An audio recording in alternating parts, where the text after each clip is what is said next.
올해 묘 방향은 정동달이에요. 그래서 달수로 방향으로는 북쪽을 상징하는데 달수로는 2월이에요. 근데 이게 음력 2월이야. 근데 음력 2월이 올해는 두 번이 들어가 있어요. 윤달이 꼈죠. 그래서 음력 1월, 음력 2월, 음력 3월이 아니라 음력 1월, 2월, 윤 2월, 그 다음에 3월. 13월인 거죠 이제. 올해는 10달이죠.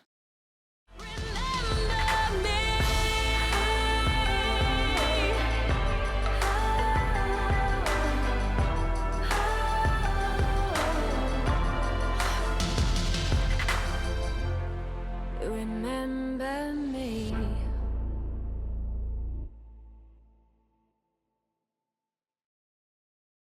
네, 선생님 안녕하세요. 네, 안녕하세요.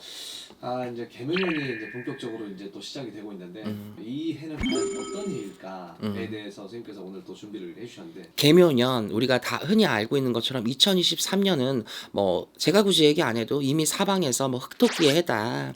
흑토끼 해니까 뭐 안 좋냐, 뭐 좋냐 이런 얘기들이 굉장히 많이 나오고 있고 이민년에는 호랑이띠 분들이 굉장히 많은 고생을 했어요. 특히 30대에 존속하는 호랑이띠 같은 경우에는 37에 놓여지다 보니까 같은 호랑이 띠에 인충이 끼면서 충돌과 마찰이 굉장히 심하게 들면서 7수와 한 해의 운충이 같이 일어나면서 37살에 놓여진 호랑이띠들이 굉장히 심적으로 금전적으로 큰 풍파를 알았던 해예요. 우리가 이렇듯 자기 띠에는 자기들이 안 좋다. 충이 나기 때문에 옛날 어르신들도 그런 얘기를 했거든요. 그러면 과연 2023년 흑토끼 해에 토끼 해니까 토끼띠들이 좋지가 않냐, 또 이렇게 의문을 가지실 것 같아요. 그렇죠. 또 제가 보니까 다행히 이번 흑토끼 해는 토끼띠 분들이 굉장히 큰 살을 입거나 사건 사고에 놓여든다거나 그러지는 않더라고요. 충이 지기는 하는데 토끼띠 분들은 꼭 이 개묘년뿐만 아니라 유독 63년생의 개묘생 토끼띠 분들은 대체적으로 풍파가 좀 많아요. 좀 외로워. 이 고집과 이 성질이 있어서 굉장히 딱 강단이 있고 기면 딱 기면 기고 아니면 아니고 좀 까다로워요. 그리고 태생이 예민해. 근데 그 토끼띠들 중에서 75년생들은 굉장히 또 음흉해요. 토끼띠들이 굉장히 연약해 보이잖아. 땅굴을 파면 토끼 집이 한두 가지가 아니야. 여기저기 씨를 다 뿌리고 다녀요. 그래서 유형을 보면 점을 보러 오시는 손님들 중에서 남편이 바람을 폈어요, 와이프가 외도를 했어요, 불륜을 저질렀어요, 보면 죄송한 얘기지만 토끼띠들이 참 많아요. 정말 외도 대상, 불륜 대상들이 토끼띠들이 정말 많더라고요. 그래서 제가 오늘 이제 개묘년 2023년 검은 토끼 해에 대해서 여러분들이랑 정보 공유를 좀 하려고 왔어요. 자, 흰 토끼는 여러분들 무슨 의미일까요? 흰 토끼요. 네, 흰 토끼. 근데 올해는 검은 토끼잖아요. 그렇죠. 흰 토끼는 무슨 의미를 가졌을까? 바로 장수의 상징이에요. 흰 토끼는 장수다. 그리고 흰 토끼나 검은 토끼는 사실 보기가 힘들어요. 왜냐하면 우리가 알고 있는 토끼는 희거나 검기보다 살짝 회색 빛깔에 가까워요. 그래서 60간지라고 그러죠. 60간지에서 그 개라는 말이 있어요. 개가 여이죠. 네. 개묘년에 60간지의 그 개가 검은색을 상징해요. 그래서 개묘년은 검은 토끼의 해다라고 우리가 불려지거든. 그리고 굉장히 여러 가지 의미가 많은데 이 개라는 게 방향적으로는 북쪽을 상징해요. 근데 북쪽은 또 어두워요. 그렇죠. 음하단 말이에요. 그래서 토끼들이 굉장히 이 개묘년에 음한 기운은 많이 피해야 될 것 같다.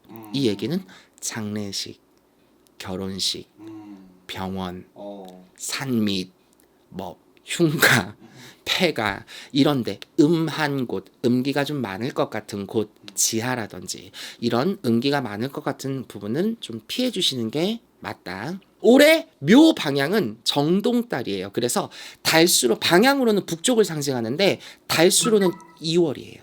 근데 이게 음력 2월이야. 근데 음력 2월이 올해는 두 번이 들어가 있어요.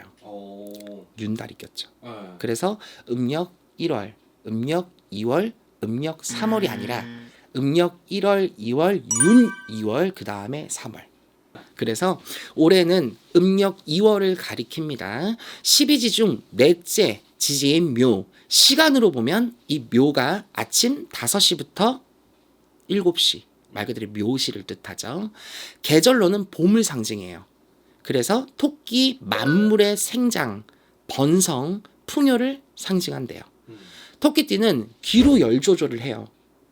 그래서 귀가 굉장히 밝아요. 그래서 토끼띠 분들이 예민해요. 그리고 눈치도 빨라요. 그리고 생활력이 정말 강해요. 그리고 생존력도 참 길어요. 그게 토끼띠들의 특성이다. 그래서 항상 경계심이 많고 예민함이 많고 내역력이다. 실제로 호랑이, 거북이보다 지능이 높대요. 자, 굉장히 영리한데 이 지혜롭고 영민하고 슬기로워서 역경을 정말 잘 극복한다 해요. 권력 부패에 맞서는 서민을 또 대변하기도 해요. 쓸데없는 정의감이 넘치는 거야. 오지랖이 많다라고도 해요. 정의롭다고 합니다. 토끼는 우리가 달의 정령으로 달을 상징하기도 해요. 우리가 달 하면 옛날에 방아 찍는 모습이 있다라고 얘기를 했잖아요. 그 부분이 어디서 유래가 됐냐면 중국 서책에서 나왔어요. 중국 서책에 굉장히 많은 무양 중에 달 안에 우리가 12지신을 그리는 신적인 특화가 된 그 12지신을 모시는 게 있는데 그 중에 토끼를 어디에 비유해놨냐면 달 안에 토끼를 넣어놨어요.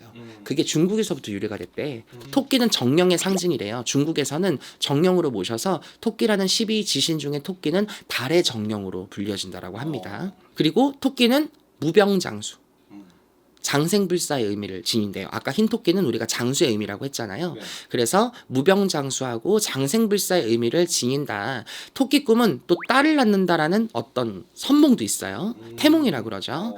자손의 다산다산, 풍요로움. 그래서 토끼가 새끼를 엄청 낳잖아. 여기저기 찍찍찍찍 3초 컷 찍찍찍찍찍 새끼를 엄청 까요. 토끼가 진짜 많이 까거든. 이 토끼는 그래서 토끼 꿈을 꾸면 우리가 길몽이라고도 하고요, 태몽이라고도 하고 딸의 꿈이라고도 하지만 자손들이 잘 되거나 번창될 수 있는 다사다난한 삶을 걷지 않아서 자손들에게도 굉장히 좋다. 그리고 부부의 가족 간의 화목의 의미로도 돋친다 그래요. 그래서 꿈의 토끼는 길몽이다. 그래서 토끼띠 분들 보면 대체적으로 풍파가 많았던 사람들이 굉장히 많아요. 왜냐하면 역경을 잘 딛고 기회로 삼아서 진짜 전화위복처럼 안 좋은 부분들을 기회로 삼아서 잘 탈출을 해요. 역경을 극복을 한다. 근데 역경을 극복을 잘한다라는 말은 그만큼 고난이 많다는 거예요. 그래서 토끼띠 분들의 사주를 보면 대체적으로 고난살이 좀 많습니다. 근데도 선천적으로 많이 약한 분들이 많아요. 또 정신적으로 멘탈이 한번 무너지면 회생이 조금 안 되는 부분들이 있어요. 토끼띠들의 특징이 돈이 없어 살아도 자존심 없이는 못 살아. 그것만큼 자존심이 굉장히 강해요.